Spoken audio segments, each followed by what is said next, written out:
Welcome or welcome back, and thanks for being here. I'm Cassie, and this is A Wicked World. The story I have for you today is about a little girl who was so loved by her extended family.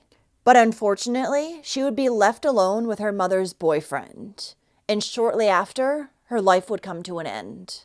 This is the story of Charlotte Dawkins.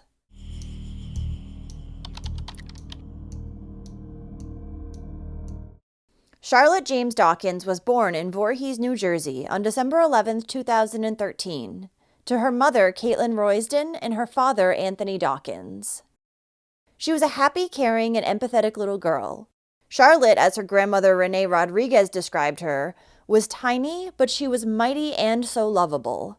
Renee affectionately called her Nene's baby, and her husband, Javier, called Charlotte Abuelo's baby. The little girl adored both princesses and superheroes. She liked tiaras, but also liked dressing up like Batman, too. She loved the Teenage Mutant Ninja Turtles, and her favorite color was pink. Charlotte loved to wear tutus and big bows, and her favorite song was You Are My Sunshine. She was very much loved by her extended family. When her mother, Caitlin, was 17 years old in 2012, she began dating Anthony, and about a year later, she gave birth to Charlotte. When Charlotte was just a few weeks old, she would be admitted to the hospital with a virus, but instead of her parents staying alongside her, they both decided to go home. Because of this, Caitlin's mother, Renee, got very upset with her daughter and told her that child services could be called if one of the parents did not stay by Charlotte's side. This resulted in Caitlin blowing up at Renee and claiming that she no longer had a mother and Charlotte no longer had a grandmother. However, this didn't last long, and Caitlin began speaking to Renee again about a week later. Less than a year after Charlotte's birth, her mother and father broke up. Caitlin and Charlotte then began living with Caitlin's father, James. And Caitlin claimed that from that point on, Anthony had nothing to do with his daughter. In fact, the little girl didn't even know who he was. Then in the summer of 2016, Caitlin began dating 20-year-old Travis Graham, who still lived at home with his parents. Travis's ex-girlfriend, Chelsea, and the son that they shared also lived there. But regardless of this very odd situation, it wasn't long until Caitlin and Charlotte moved in with Travis. According to Travis's ex, Chelsea, she would often watch Charlotte while they lived there because Travis and Caitlin wanted so much alone time. She also said that she witnessed Caitlin pinching Charlotte's cheek so hard that it would leave bruises. However, she never once noticed Travis hurting Charlotte while she lived in the home. Now, Travis was less than a stand-up guy. He had known drug issues and had also been in trouble with the law multiple times in the past, which included several robberies. In October of 2016, Chelsea would move out of Travis's parents' home as she had gotten remarried. But Travis's son would stay behind and live with him. That's until just a few weeks later when Travis was sent to jail for a short period of time, and then the little boy went to live with his mother full-time. In January of 2017, Travis proposed to Caitlin, and she said yes. That same month, she found out that she was pregnant with the couple's child. Shortly after, Charlotte's family noticed that the little girl had a blister on the bottom of her foot that looked like it had been caused by a burn. But when Caitlin was confronted about it, she claimed that it was just a blister from the little girl's shoes being too tight. However, it was on the bottom of her foot and did not look like a blister that you would get from shoes. Then Charlotte's grandmother, Renee, noticed some bruising on her granddaughter, and when she threatened Caitlin with calling child services, Caitlin cut her completely off. The next time that Renee would get a chance to see her granddaughter was when she was lying in a hospital bed fighting for her life. On March 12, 2017, when Charlotte went along with Travis to drop his son off at Chelsea's home in New York, the little girl told Chelsea and her new husband that her belly hurt. When Chelsea asked what was wrong, she was told that Charlotte had fallen off of the top bunk bed, but she knew that Charlotte was too scared of going on the top bunk. Then, when it was time for her to go back home to her mother, Charlotte cried and said, "No, I no see mommy. I stay here." The next day, March 13th, Caitlin went into work and left her daughter in Travis's care. According to him, it was a fairly normal day.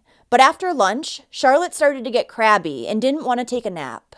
She then cracked the screen of her iPad, so he sent her upstairs to her room as punishment. On her way up, she fell down the stairs, but Travis heard it happening, so he was able to catch her. He then texted Caitlin and informed her what had happened.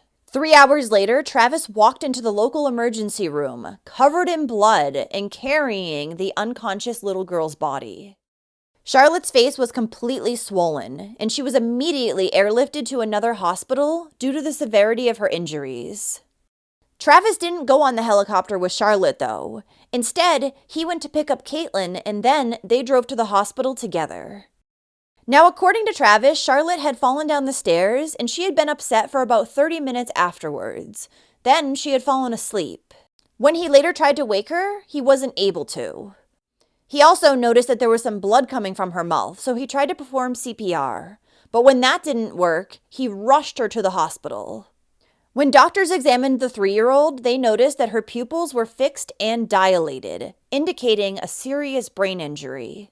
She also had multiple rib fractures, which were in various states of healing, meaning that she had obtained them over the past few days or weeks. She additionally had bruises to her forehead, chest, abdomen, and legs. Charlotte would go into cardiac arrest numerous times, and she would end up being declared brain dead. Then, on March 14, 2017, she was officially pronounced dead.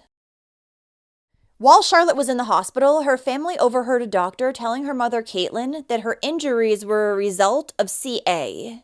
But when Caitlin came out of that room, she lied straight to her relatives' faces and said that they were actually due to her falling down the stairs. Once the mother was told that her daughter no longer had any brain activity, she agreed to donate her organs, and she signed over medical authority to the little girl's aunt and godmother, 20-year-old Kirsten. Then, Caitlin, along with Travis, left the hospital and never came back. Since a medical examiner originally ruled Charlotte's death as undetermined, no arrest would be made in the case for quite some time. And Caitlin and Travis remained engaged even after Charlotte's death. 7 months later, in October of 2017, Caitlin would give birth to their daughter. However, the couple ended up losing custody of the baby, and she was given to a relative.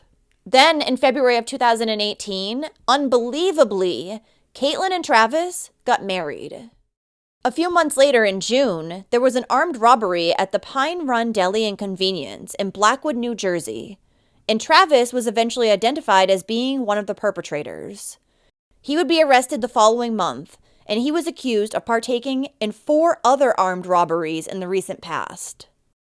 Finally, in August of 2018, after the medical examiner ruled Charlotte's death as a homicide caused by blunt force trauma to the head, Travis was charged with first-degree murder and endangering the welfare of a child. He told authorities that the reason why he had committed the robberies was because he was addicted to heroin and Xanax and needed the money to buy the drugs. The reason why he had been using so heavily lately was because he wanted to forget about a lot of things, including Charlotte's death. He then gave investigators a new version of events of what had happened to Charlotte on March 13th. He told them that the 3-year-old had refused to take a nap, and while they were at the top of the stairs, she pinched him. So he retaliated by hitting her in the forehead, and he hit her so hard that she completely spun around and fell down the stairs face first. After this, she was unresponsive and had soiled her pants, so Travis changed her that immediately brought her to the emergency room. But looking at his text messages, it showed a much different story. At 12:38 that afternoon, Travis texted Caitlin and said, "Char just threw a hissy fit and dropped dead weight while walking up the stairs. I caught her, but she banged her head." At 1:35, he texted her again saying, "Her head is pretty bad with bruises." Then close to 2 hours later, 3 hours after she had originally fallen down the stairs, Travis texted Caitlin saying that he was bringing her to the hospital. While Caitlin's portion of the conversation hasn't been publicly released, Charlotte's family has said that Caitlin told Travis to lay the toddler down for a nap after her fall, and the mother did not seem all that concerned.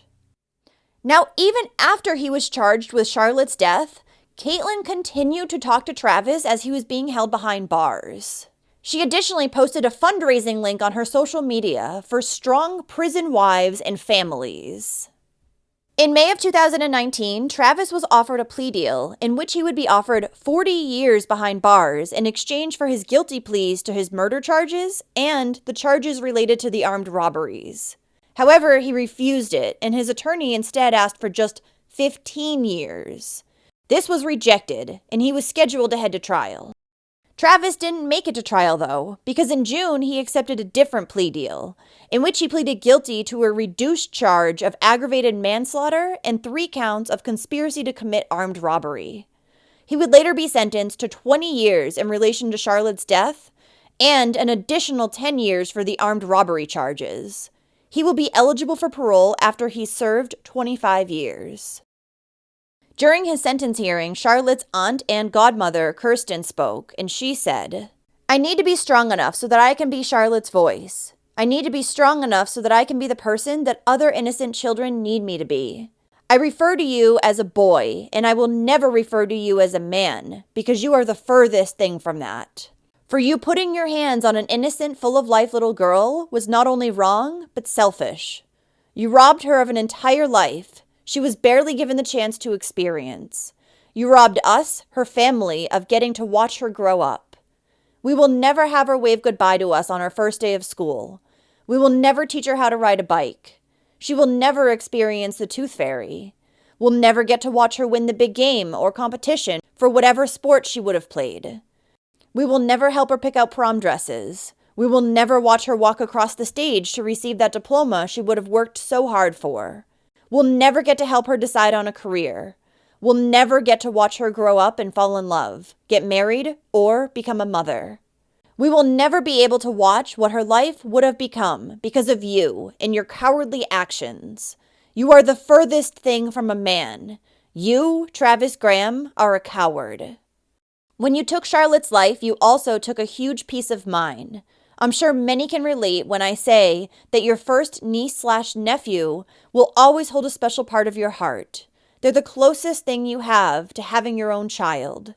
Sometimes, if you're really lucky, they come out just like Charlotte. Now, Charlotte's mother, Caitlin, was never punished for her murder or for her previous injuries, including her multiple rib fractures, which were in various states of healing. According to Caitlin, she had no idea that Travis was hurting her daughter, and he hadn't started hitting her until after Charlotte died. Additionally, Travis's mother was said to have been home on the day that Charlotte sustained her fatal injuries. 3-year-old Charlotte Dawkins' farewell ceremony was held on March 20th, 2017, at the McGinnis Funeral Home in Sewell, New Jersey, and she wore the dress that she had originally picked out as her Easter outfit. After the ceremony, she was cremated.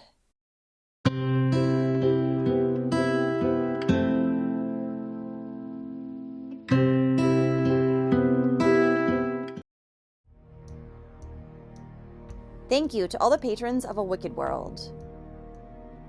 Now, there's even more of A Wicked World on Patreon, so check it out on patreon.com/awickedworld, or use the Patreon app. You'll have access to exclusive videos each month and more. Any support truly helps to make sure the victims are never forgotten and to highlight the shortcomings of society associated with each case. Do you have a suggestion for a story you'd like to see me cover? If so, send me an email to awickedworldtruecrime@gmail.com.